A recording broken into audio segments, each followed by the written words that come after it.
ಏನಾಗಿದೆ ನಿಮ್ಗೆ? ಯಾಕೆ ಹೀಗ್ ಬರ್ತಾ ಇದೀರಾ? ನನ್ಗೂ ಗೊತ್ತಾಗ್ತಿಲ್ಲ ಪುಣ್ಯವತಿ, ಏನೋ ಗೊತ್ತಾಗ್ತಾ ಇದೆಯಾ? ದೇವರಾಣಿಗೂ ಗೊತ್ತಾಗ್ತಿಲ್ಲ. ಯಾಕೆ ನಿಮ್ ವಾಯ್ಸ್ ಹೀಗಿದೆ?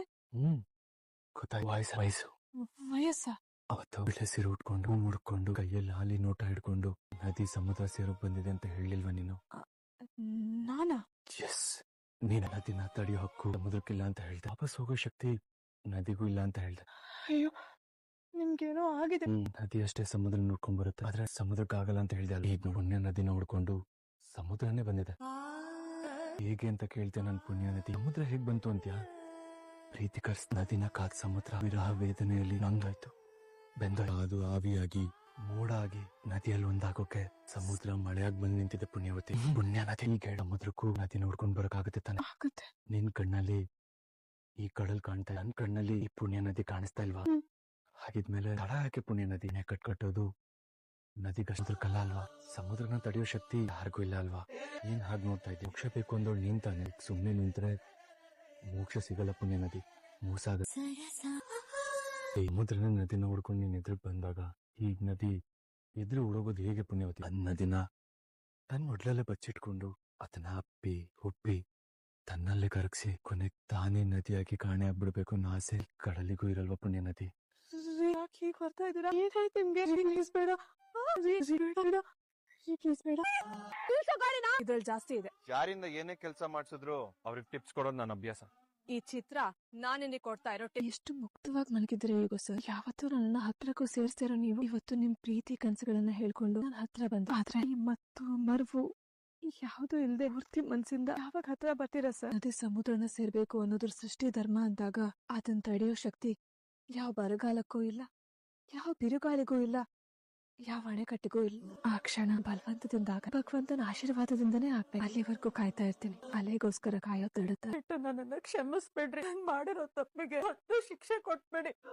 ಆದ್ರೆ ಕಲ್ಲಾಗಿರ್ಬೇಡ್ರಿ. ನಿಮ್ ಮೌನ ಸುಡ್ತಾ ಇದೇರಿ. ನಮ್ಮ ಮಗಳ ಬದುಕು ಚೆನ್ನಾಗಿರ್ಲಿ ಅಂತ ಮನೇನ ಆಡ ಇಟ್ಬಿಟ್ಟೇರಿ. ದಯವಿಟ್ಟು ಕ್ಷಮಿಸ್ಬೇಡಿ, ಕ್ಷಮಿಸ್ಬಿಡ್ರಿ. ಹಿಂದೆ ನೀನ್ ಮಾಡಿರೋ ತಪ್ಪುಗಳನ್ನ ನಾನು ಎಷ್ಟು ಕ್ಷಮಿಸಿಲ್ಲ, ಆದ್ರೆ ಈ ಸಲ ಮಾಡಿರೋದು ತಪ್ಪಲ್ಲ. ಮೋಸ ನಾನೊಬ್ಬನ್ಗಲ್ಲ, ನಿನ್ನ ಮಕ್ಕಳಿಗೂ ಮೋಸ. ಇಲ್ಲ ರೀ, ಮುಂದೆ ಯಾವತ್ತೂ ನಾನು ಈ ತರ ತಪ್ಪು ಮಾಡಲ್ಲ. ನಾನು ತುಂಬಾ ಬದಲಾಗಿದ್ದೀನಿ. ನನ್ನ ನಂಬ್ರಿ. ಇದೊಂದ್ಸಲ ನನ್ನನ್ನ ಕ್ಷಮಿಸ್ಬಿಡಿ. ನೀನ್ ಬದಲಾಗ್ತಾ ಇದ್ಯಾ? ಹೋಗ್ತೀನಿ. ಮುರಿದೋದು ಗೊಂಬೆಗಳನ್ನ ಸರಿ ಮಾಡಿದಾಗೆ ಬದುಕನ್ ಸರಿ ಮಾಡಕ್ಕಾಗತ್ತಾ? ನೀನೇ ಹೇಳ. ಇಬ್ಬರು ಮಕ್ಕಳು ಹೇಗೋ ದೊಡ್ಡ ಮನೆ ಸೇರ್ಕೊಂಡ್ರು, ಆದ್ರೆ ಮಗಳು ಚಿನ್ನು ಇನ್ನೂ ಇದ್ದಾಳ. ಅವಳಿಗೊಂದು ದಾರಿ ತೋರಿಸ್ಬೇಕಲ್ವಾ? ಇದ್ದಿದ್ದೊಂದು ಮನೆ. ಈಗ ಈ ಮನೆನೂ ತಗೊಂಡೋಗಿ ಸಾಲದಲ್ಲಿ ಮುಳುಗಿಸ್ತೆ. ನಮ್ ಚಿನ್ನು ಒಂದು ದಿನ ನನ್ಗೆ ಅದು ಬೇಕು ಇದು ಬೇಕು ಅಂತ ಕೇಳಿದ್ರು. ಆದ್ರೆ ಅವಳು 10ನೇ ಕ್ಲಾಸಿಗೆ ಬಂದಾಗ ಹಂಗೊಂದ್ ಸೈಕಲ್ ಕೊಡ್ಸಪ್ಪ ಅಂತ ಹಠ. ನಾನು ಅವಳನ್ನ ಕೂರ್ಸ್ಕೊಂಡು ನನಗೆ ಸೈಕಲ್ ಕೊಡ್ಸೋಷ್ಟು ದುಡ್ಡು ನನ್ನ ಹತ್ರ ಇಲ್ಲಮ್ಮ. ಪಾಪ ಮಗು ತುಟಿ ಬಿಚ್ಚಲಿಲ್ಲ. ಮನೆಗೆ ಹಾಲ್ ಹಾಕಿದ್ಲು, ಪೇಪರ್ ಹಾಕಿದ್ಲು. ಒಂದೇ ವರ್ಷದಲ್ಲಿ ಅವಳೇ ದುಡ್ಡು ಸೈಕಲ್. ಅವಳು ಓದುವ ನಮ್ ಗೌರಿ ಸಂಪಾದನೆ ಎಲ್ಲ. ನಮ್ಮಿಬ್ಬರು ಹೆಣ್ಮಕ್ಳು ಮದ್ವೆ ಹೇಗೋ ನಮ್ಮ ಕೈ ಮೀರಿ ನಮ್ಮ ಯೋಗ್ಯತೆ ಮೀರಿ ನಡೆದು ಉಳಿದೊಬ್ಬಳು ಮದ್ವೆನಾ ಚೆನ್ನಾಗ್ ಮಾಡೋಣ, ಊರ್ನೂರೆಲ್ಲ ನೋಡೋ ಹಾಗೆ ಮಾಡ್ಬೇಕು ಅಂತ ಬೆಟ್ಟದಷ್ಟು ಅವಳು ಮದ್ವೆಗೋಸ್ಕರ ಬೇಕಾದ್ರೆ ಮನೆ ಮಾರಾದ್ರೂ ನಮ್ ಚಿನ್ನು ಮದ್ವೆ ಚೆನ್ನಾಗ್ ಮಾಡ್ಬೇಕು ಅಂತ. ಈಗೇನ್ ಮಾಡ್ಲಿ ನೀನೇ ಹೇಳುತ್ತ. ಈಗ ನಾನ್ ಚಿನ್ನು ಹತ್ರ ಹೋಗಿ ಏನಂತ ಹೇಳಿ ಪಕ್ಕ ಇಲ್ಲ ಆಗ್ದೋನಮ್ಮ. ಇನ್ನು ಮದ್ವೆನೂ ಮಾಡಕ್ ನನಗೆ ಯೋಗ್ಯತೆ ಇಲ್ಲ ಅಂತ ಹೇಳಕ್ಕಾಗ್ತ. ನೀನೇ ಹೇಳು ಏನಂತ ಹೇಳಿ. ಯಾವತ್ತು ನಮಗ್ ಗೌರಿ ಆ ಮದ್ವೆ ಇಷ್ಟ ಇಲ್ದೇ ಇದ್ರು ನೀರ್ ಹಾಕೊಂಡು ಒಪ್ಪಿಕೊಂಡು ಈ ಮನೆಯಿಂದ ಹೊರಟೋದ್ಲು, ಅವತ್ತೇ ನಮ್ ಮನೆ ಮಹಾಲಕ್ಷ್ಮಿನೂ ಅವಳು ಹಿಂದೆ ಹೋಗ್ಬಿಟ್ಲು ಹೋಗ್ಬಿಟ್ಲು. ಅಪ್ಪನ್ ನಾನ್ ಭಾರ ಅನ್ಸ್ಬಾರ್ದು. ನನ್ ಕೈಲಾಗಿದ್ ಸಹಾಯ ನಾನ್ ಮಾಡ್ಬೇಕು. ಬನ್ನಿ ಎಲ್ಲಾ ವಿಷಯದಲ್ಲೂ ಹೆಂಗಸರೇ ಲೇಟು ಅನ್ಕೊಂಡಿದ್ದೆ, ಆದ್ರೆ ಈ ಮನೇಲಿ ಗಂಡಸರೇ ಲೇಟು. ಅಯ್ಯೋ ಬಿಡ್ರಿ, ರಾತ್ರಿ ಇದ್ದಕ್ಕಿದ್ದಾಗೆ ಮಂತ್ರಾಲಯಕ್ಕೆ ಹೋಗ್ಬೇಕು ಅಂತ ಹೇಳಿದ್ರಿ, ಅದಕ್ಕೆ ಅವ್ರಿಗೆಲ್ಲ ಗೊಂದಲ ಆಗಿದೆ. ರೆಡಿಯಾಗಿ ಬರ್ತಾರೆ. ಏನ್ ಗೊಂದಲ ಅತ್ತೆ? ಇದೇನ್ ನಿನ್ನೆ ಮೊನ್ನೆ ಮಾಡಿರೋ ಪ್ಲಾನ್ ಅಲ್ಲ. 10 ದಿವಸದ ಹಿಂದೆನೆ ಪ್ಲಾನ್ ಮಾಡಿದೀವಿ. ನಿನ್ನೆ ರಾತ್ರಿ ಮಾವ ಇವತ್ ಹೋಗೋಣ ಅಂತ ಹೇಳಿದ್ರು ಅಷ್ಟೇ. ಅಬ್ಬಬ್ಬಾ, ಈ ಗಂಡ್ ಮಕ್ಳು ಸೈಕಾಲಜಿನೇ ಅರ್ಥ ಆಗಲ್ಲ ಅತ್ತೆ. ಅವ್ರಿಗ್ ಬೇಕಾದನ್ನ ತಲೆ ಮೇಲೆ ಹೊತ್ಕೊಂಡ್ ಓಡಾಡ್ತಾರೆ. ಅದೇ ಮನೆಯವ್ರ ಜವಾಬ್ದಾರಿ ಪ್ರಯಾಣ ಅಂದ್ರೆ ಸಾಕು, ಬ್ಯಾಗ್ ತರ ಮೂಲೆಲ್ ಬಿಸಾಕ್ ಬಿಡ್ತಾರೆ.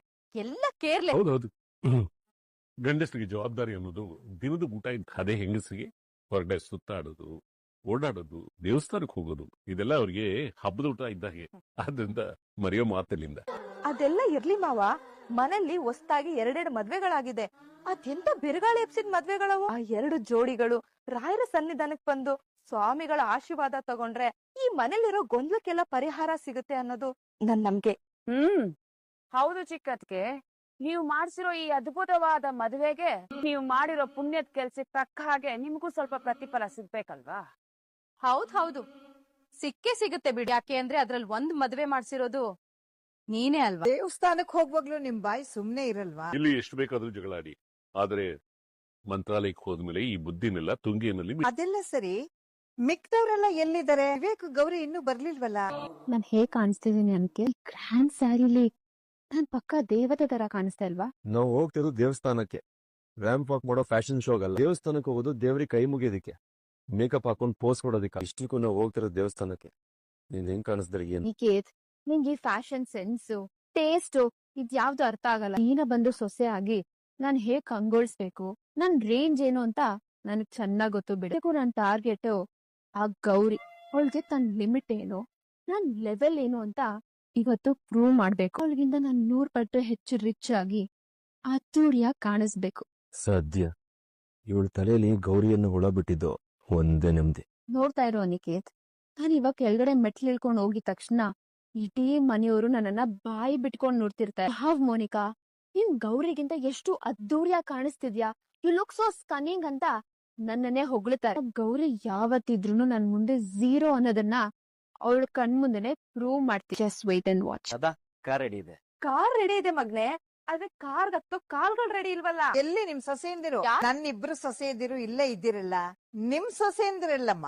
ನಮ್ ಚಂಚಲ ಸೊಸೆ ಬಂದು ನೋಡಿ. ಚಂಚಲ, ನಿನ್ ಸೊಸೆ ದೇವಸ್ಥಾನಕ್ ಹೋಗಕ್ ರೆಡಿ ಆಗಿ ಬರ್ತಿದ್ದಾಳೋ ಅಥವಾ ಫ್ಯಾಷನ್ ಶೋಗ್ ಹೋಗಕ್ ರೆಡಿ ಆಗಿ ಬರ್ತಿದ್ದಾಳೋ? ಕಣ್ಣೆದ್ರು ಪ್ರಯೋಜನಕ್ಕಿಲ್ಲ. ಅಮ್ಮ, ಎಲ್ಲಿ ನಮ್ಮ ರಾಜಾರಾಣಿ ಗೌರಿ ವಿವೇಕ್ ಕಾಣಿಸ್ತಾ ಇಲ್ಲ?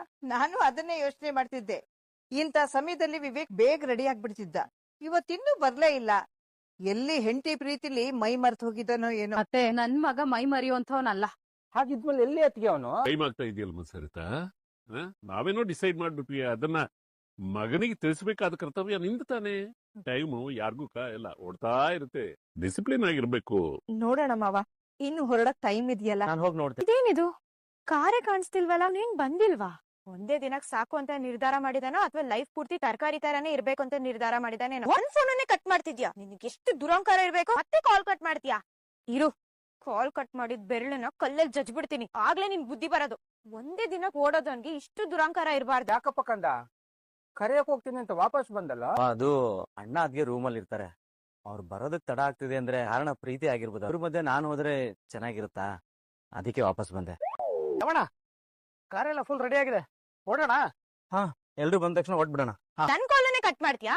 ನಾನು ಅಲ್ಲಿದ್ದಿದ್ರೆ ನಿನ್ ಕೈ ಕಾಲ್ ಕಟ್ ಮಾಡ್ತಿದ್ದೆ ಅಷ್ಟೇ. ಏಯ್ ಮಚ್ಚಿ, ಅದು ಮನೇಲಿ ಎಲ್ರು ಇದ್ರು, ಅದಕ್ಕೆ ರಿಸೀವ್ ಮಾಡಕ್ ಏನ್ ರೋಗ ನಿನ್ಗೆ? ಅಲ್ಲ ಮಚ್ಚಿ, ಇವತ್ ನಾನು ಗ್ರೌಂಡ್ ಬರಕ್ ಆಗಲ್ಲ. ಏಯ್, ಬಿಳಿ ಇಟ್ ಮುಗ್ದವನೆ, ಒಂದೇ ಒಂದ್ ದಿನ ಗ್ರೌಂಡ್ ಬಂದು ಮೈಕೈ ಎಲ್ಲ ನೋವು ಮಾಡ್ಕೊಂಡು ಈ ಗ್ರೌಂಡ್ ಬರಕ್ ಹೆದರ್ಕೊಂತಿದ್ಯಾ? ಅದಕ್ಕೆ ನಿನ್ನಂತವ್ರನ್ನ ಉತ್ತರ ಕುಮಾರ ಅನ್ನೋದು. ಯೋಗ್ಯತೆಗೆ ಆ ರೋಡ್ ಸೈಡ್ ಅಲ್ಲಿರೋ ಕಸದ ತೊಟ್ಟಿ ಪಕ್ಕದಲ್ಲಿ ಕುತ್ಕೊಂಡು ಕಣ್ ಮುಂದೆ ಓಡಾಡೋ ಹಾವು ಹೆಗ್ನಗಳ ಬಗ್ಗೆ ದರಿದ್ರ ಕವನ ಬರೆಯಕ್ ಮಾತ್ರ ಲಾಯಕು. ಅದನ್ ಬಿಟ್ಟು ದೇಹ ಫಿಟ್ ಮಾಡೋ ಸಾಹಸ ನಿಂಗ್ ಬೇಕಿತ್ತಾ? ಅಲ್ಲ, ಅದು ಮರ್ಯಾದಿಂದ ಇವಾಗ ಗ್ರೌಂಡಿಗೆ ಬರ್ತೀಯೋ ಇಲ್ವಾ ನೀನು? ಅಯ್ಯೋ ಮಚ್ಚಿ ನಾನ್ ಹೇಳೋದ್ ಸ್ವಲ್ಪ ಕೇಳಿಸ್ಕೋ. ಇವತ್ತು ನಮ್ಮ ಮನೆಯವರೆಲ್ಲ ಸೇರಿ ಮಂತ್ರಾಲಯ ರಾಘವೇಂದ್ರ ಸ್ವಾಮಿ ದರ್ಶನಕ್ಕೆ ಹೋಗ್ತಾ ಇದೀವಿ. ಏಯ್, ಸಾಕ್ ನಿಲ್ಸೋ ನಿನ್ ಸುಳ್ಕತೆನಾ? ಅಯ್ಯೋ ಮಚ್ಚಿ, ನಾನ್ ಸುಳ್ಳು ಹೇಳ್ತಿಲ್ಲ. ಇರು ಒಂದ್ ನಿಮಿಷ. ಡ್ರೈವರಣ್ಣ, ಒಂದ್ ನಿಮಿಷ ಬನ್ನಿ. ಆತರ ಮಂತ್ರಾಲಯ ಮಾತ್ರ ಹೋಗೋ ಪ್ಲಾನ್ ಮಾಡಿದ್ರೆ ಅಥವಾ ಬೇರೆ ಎಲ್ಲರೂ ಹೋಗೋ ಪ್ಲಾನ್ ಇದೆಯಾ? ನಂಗೇನು ಪೂರ್ತಿಯಾಗಿ ಗೊತ್ತಿಲ್ಲ ಶಮಣ. ಮಂತ್ರಾಲಯಕ್ಕೆ ಹೋಗ್ಬೇಕು ಅಂದ್ರು ಅಷ್ಟೇ. ಹೌದಾ, ಸರಿ. ಕೇಳಿಸ್ಕೊಂಡ ಮಚ್ಚಿ, ನಾನು ಸುಳ್ಳು ಹೇಳ್ತಿಲ್ಲ. ನಿಜವಾಗ್ಲೂ ನಾವೆಲ್ಲರೂ ಮಂತ್ರಾಲಯಕ್ಕೆ ಹೋಗ್ತಿರೋದು. ಅದಕ್ಕೆ ನಾನ್ ಗ್ರೌಂಡಿಗೆ ಪ್ರಾಕ್ಟೀಸ್ ಮಾಡಕ್ ಬರಕ್ ಆಗ್ತಿಲ್ಲ ಅಂತ ನಿನಗೆ ಪೂರ್ತಿ ಮಾಹಿತಿ ಕೊಡ್ತಿದ್ದೀನಿ. ನನ್ನ ನಂಬು ಮಚ್ಚಿ, ನಾನು ಹೇಳ್ತಿರೋದು ನಿಜ. ಅಂದಾಗೆ ರಾಯರ್ ಸನ್ನಿಧಿಗೆ ಹೋಗ್ತಿದ್ದೀನಲ್ಲ, ಅಲ್ಲಿ ನಿನ್ ಹೆಸರಲ್ಲಿ ಏನ್ ಬೇಡ್ಕೋಬೇಕು ಅಂತ ಸ್ವಲ್ಪ ಹೇಳ್ತೀಯಾ? ನನ್ಗೇನು ಬೇಡ, ನಿಮ್ಗಳ ತಲೆ ಎಲ್ಲ ಸರಿಯಾಗ್ಲಿ ಅಂತ ಬೇಡ್ಕೊಂಡ್ ಬನ್ನಿ. ಈಗ ಫೋನ್. ಹಲೋ ಮಚ್ಚಿ, ಕೇಳಿಸ್ಕೊ. ಹಲೋ, ನೀನೇನ್ ಮಾಡ್ತಿದ್ಯ ಇಲ್ಲಿ? ನನ್ ಬೆಟ್ಟಲ್ಲಿ ನಿಂಗೇನ್ ಕೆಲ್ಸ? ನನ್ಗಿದೆಲ್ಲ ಇಷ್ಟ ಆಗಲ್ಲ. ಓ, ನೀವ್ ನನ್ ಮಡ್ಲ ಮೇಲ್ ಮಲಗಿದ್ದು ನನಗೆ ಸಿಕ್ಕಾಪಟ್ಟೆ ಇಷ್ಟ ಆಯ್ತು ಅಂತ ಅನ್ಕೊಂಡ್ರ ವಿವೇಕ್ ಸರ್? ನಾನಾ? ನಾನ್ ಯಾಕೆ ನಿನ್ ಮಡ್ಲಲ್ಲಿ ಮಲ್ತೀನಿ? ಮತ್ತೆ ನಾನೇ ಬಂದು ನಿಮ್ ಇಂಟರ್ನ್ಯಾಷನಲ್ ತಲೆನ ಎತ್ಕೊಂಡ್ ಬಂದು ನನ್ ಮಡ್ಲಲ್ ಮಲ್ಸ್ಕೊಂಡ? ನನ್ಗ್ ಗೊತ್ತಿಲ್ಲ, ನೀನೇನೋ ಮಾಯಮಂತ್ರ ಮಾಡಿರ್ತೀಯ. ನಾನಾ ನೀವಾ? ಏನ? ರಾತ್ರಿ ಏನೇನ್ ಮಾಡಿದ್ರಿ ಅಂತ ನೆನ್ಪಿದ್ಯಾ ನಿಮ್ಗೆ? ನಾನೇನ್ ಮಾಡ್ದೆ? ಎಲ್ಲ ಆದ ತಕ್ಷಣ ಎಲ್ಲ ಮರ್ತ್ ಬಿಟ್ರ ವಿವೇಕ್ ಸರ್? ಎಲ್ಲ ಆದ ತಕ್ಷಣ ಅಂದ್ರೆ ಏನಾಯ್ತು ರಾತ್ರಿ? ಯಾವ್ದು ನೆನ್ಪಿಲ್ವಾ ನಿಮ್ಗೆ? ತಮಾಷೆ ಮಾಡಬೇಡ, ನಿಜ ಹೇಳು, ಏನಾಯ್ತು ರಾತ್ರಿ? ನಾನೇನಾದ್ರು ಎಡವಟ್ ಮಾಡ್ಬಿಟ್ನಾ? ಓ, ಆ ಪ್ರಾಬ್ಲಮ್ ನಿಮ್ಗೂ ಇದೆಯಾ? ಯಾವ ಪ್ರಾಬ್ಲಮ್ಮು? ಅದೇ ನಿಮ್ ಚಿಕ್ಕಪ್ಪಂಗೆ ಮರೆಯೋ ಪ್ರಾಬ್ಲಮ್ ಇದೆಯಲ್ಲ, ಆ ಕಾಯಿಲೆ ನಿಮ್ಗೂ ಇದೆಯಾ? ಮರ್ಯಾದೆಯಿಂದ ಮಾತಾಡು. ರಾತ್ರಿ ನೀವು ಮರ್ಯಾದೆಯಿಂದ ನಡ್ಕೊಂಡ್ರ ಡಿಫೆಕ್ಟ್ ಸರ್? ನಾನ್ ಮರ್ಯಾದೆ ಬಿಟ್ಟು ಒಂದ್ ಸ್ಟೆಪ್ ಕೂಡ ಮುಂದೆ ಇಡಲ್ಲ. You know that. ಏಯ್, ನನ್ಗೆ ಲಳು ಬರ್ತಿದೆ ಕಣೆ, ಪ್ಲೀಸ್ ಬೇಗ ಕಂಪ್ಲೀಟ್ ಮಾಡು. ಅದು ಅಯ್ಯೋ ಹೋಗಿ ಸರ್, ನನಗ್ ನಾಚಿಕೆ ಆಗ್ತಿದೆ. ನನ್ಗೆ ಭಯ ಆಗ್ತಿದೆ ಕಣೆ, ಪ್ಲೀಸ್ ಕಂಪ್ಲೀಟ್ ಮಾಡು. ನನಗ್ ಭಯ ಆಗ್ತಿದೆ, ಬಿಟ್ಬಿಡಿ ಸರ್ ಅಂತ ಹೇಳ್ದೆ, ನೀವ್ ಕೇಳಿದ್ರಾ?